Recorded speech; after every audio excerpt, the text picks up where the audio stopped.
মাছের টাটকা গন্ধে বাতাসে ভরপুর। নারীরা মাছের পসরা সাজিয়ে বসে থাকলেও তাদের চোখে মুখে ছিল এক চাপা উদ্বেগ। কারণটা আর কিছুই নয়, হাওয়ালদার রতন সিংয়ের আসার সময় হয়ে এলো। ঠিক তখনই তার মোটর ডাইকের কর্কশ শব্দ শোনা গেল। ধুলো উড়িয়ে ঘাটে এসে নামল রতন সিং। তার স্থূল শরীর আর ঘোলাটে লাল চোখ দেখলেই গ্রামের মানুষের বুকের রক্ত শুকিয়ে যেত। সে ঘাটে পা রাখতেই সব কোলাহল যেন থেমে গেল। নারীরা ভয়ে ঘোমটা টেনে দিল। রতন পানের পিক ফেলে এগিয়ে গেল বৃদ্ধা সাবিত্রী মাসির দিকে। সাবিত্রী মাসি ভয়ে কাঁপতে কাঁপতে তার দিনের প্রথম বিক্রির টাকাটা হাতে নিয়ে দাঁড়িয়েছিল। "কি রে বুড়ি, আজ এত কম কেন?" রতনের কর্কশ কণ্ঠস্বর ঘাটের নিস্তব্ধতা ভেঙে দিল। "বাবু, আজ মাছ কম পড়েছে।"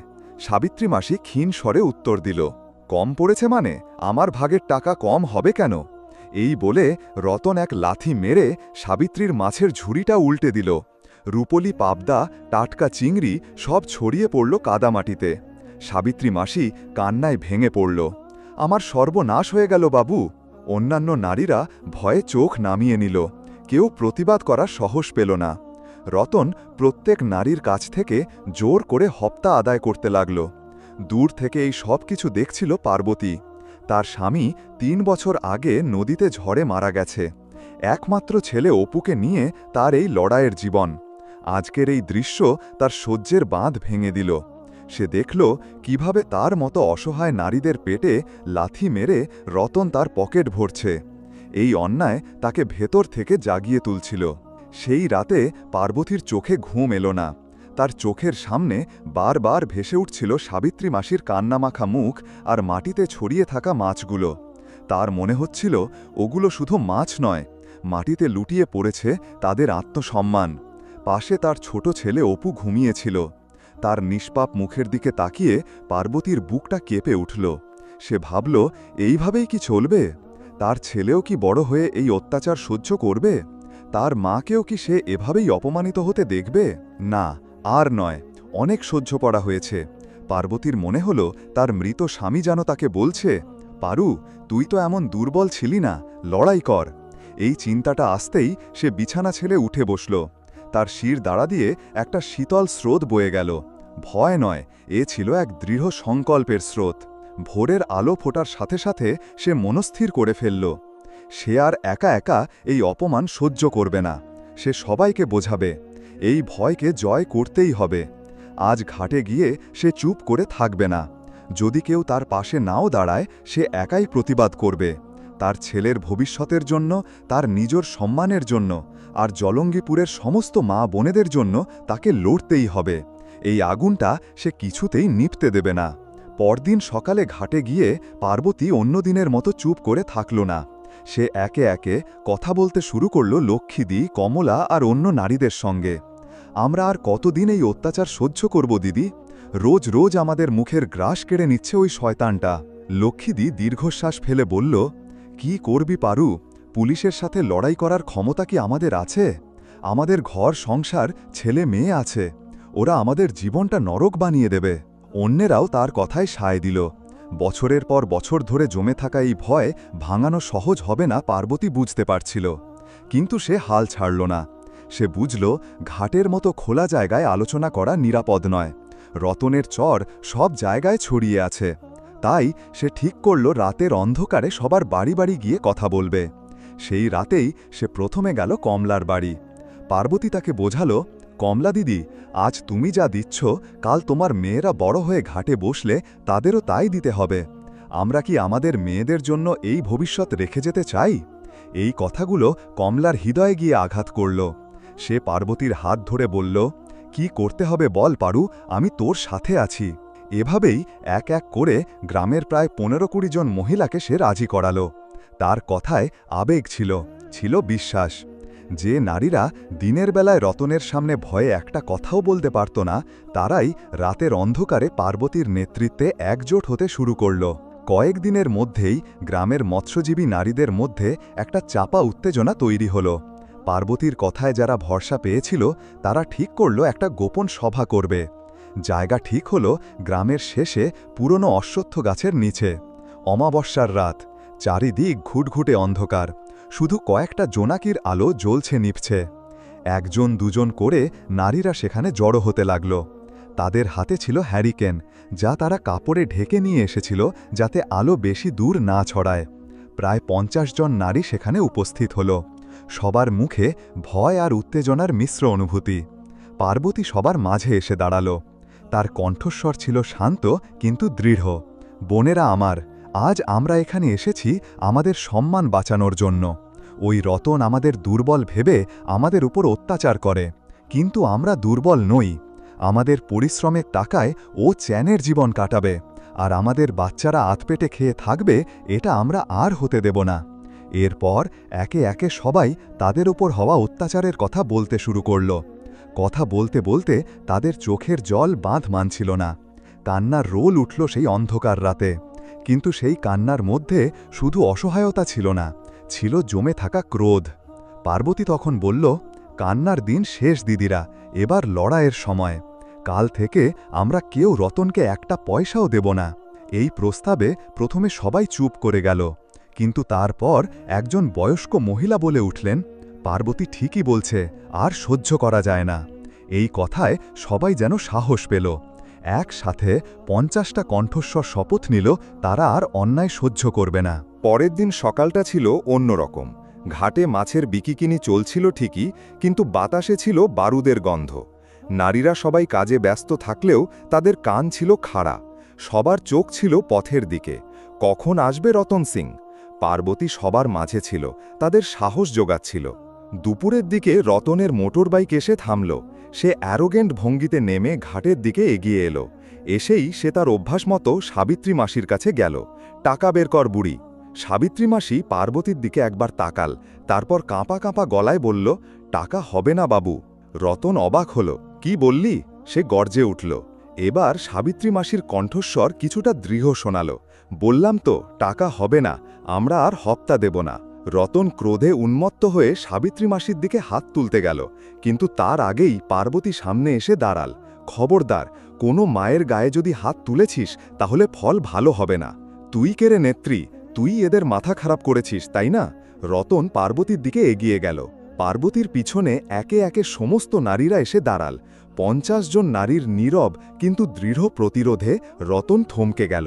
সে ভাবতেও পারেনি এমনটা হতে পারে। সে অপমানিত হয়ে রাগে গজরাতে গজরাতে সেখান থেকে চলে গেল।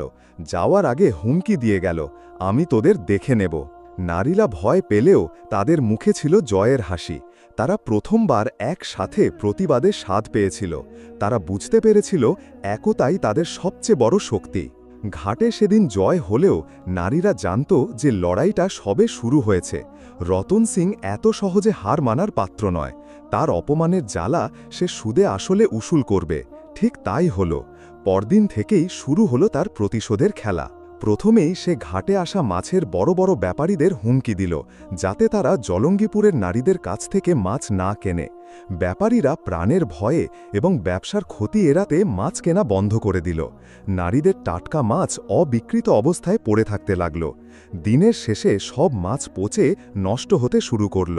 2-3 দিনের মধ্যেই ঘরে ঘরে অভাব দেখা দিল। বাচ্চাদের মুখে ঠিকমতো খাবার জুটছিল না।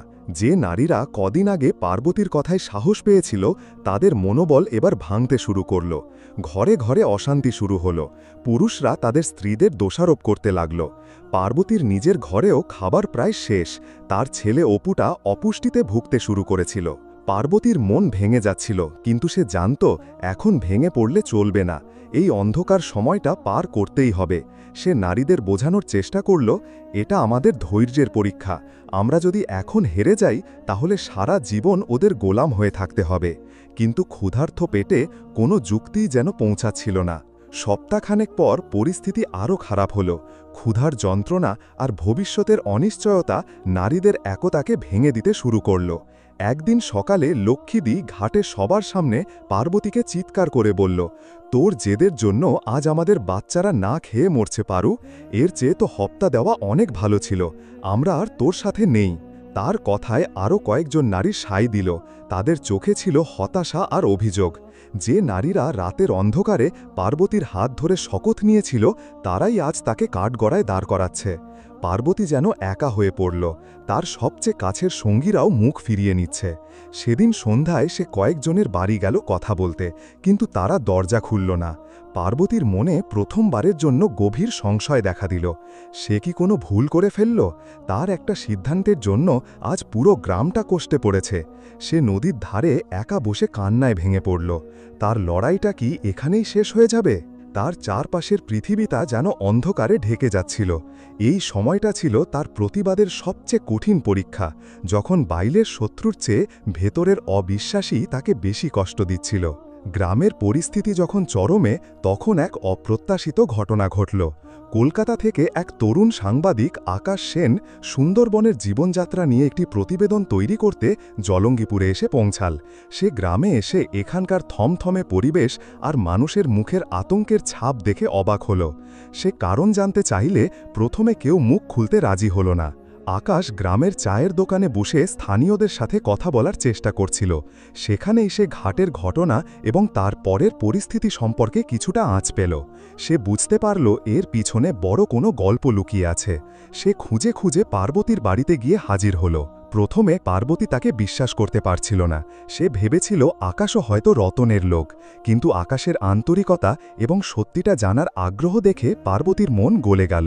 সে আকাশকে সব ঘটনা খুলে বলল, কিভাবে তাদের উপর অত্যাচার হতো, কিভাবে তারা একজোট হয়ে প্রতিবাদ করেছিল এবং এখন কিভাবে রতন তাদের জীবন দুর্বিষহ করে তুলেছে, আর কিভাবে তাদের নিজেদের মধ্যেই ফাটল ধরেছে। পার্বতীর মুখে সব শুনে আকাশের রক্ত গরম হয়ে উঠল। সে শুধু পার্বতীর কথাই শুনল না, সে গ্রামের অন্যান্য নারীদের সাথেও কথা বলল, তাদের দুর্দশার ছবি তুলল, তাদের কান্নার শব্দ রেকর্ড করল। সে তাদের আশ্বাস দিল, আমি তোমাদের এই লড়াইয়ের কথা সারা দেশে জানাবো, তোমরা একা নও।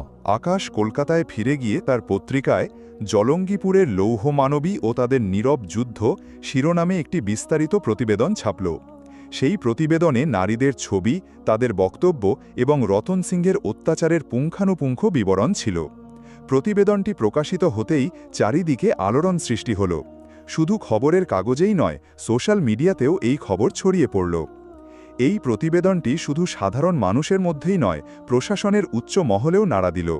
খবরের কাগজের প্রথম পাতার ওই ছবি ও লেখাগুলো রাজ্যের স্বরাষ্ট্র দপ্তরের এক উচ্চপদস্থ কর্তার নজরে পড়ল। একই সাথে মানবাধিকার কমিশনও শতপ্রণোদিত হয়ে এই বিষয়ে হস্তক্ষেপ করল। জেলা পুলিশ সুপারের এসপির অফিসে কলকাতা থেকে ফোন এলো। এসপি মীরা শর্মা একজন সৎ এবং কঠোর অফিসার হিসাবে পরিচিত ছিলেন। তিনি এই খবর পেয়ে প্রচণ্ড ক্ষুব্ধ হলেন।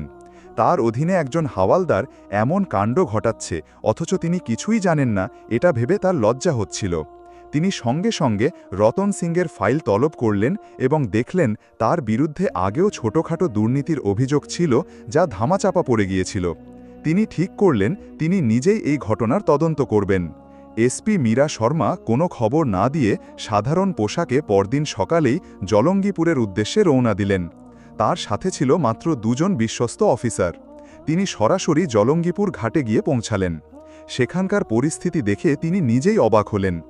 ঘাটে মাছ পড়ে আছে, কিন্তু কোনো ক্রেতা নেই।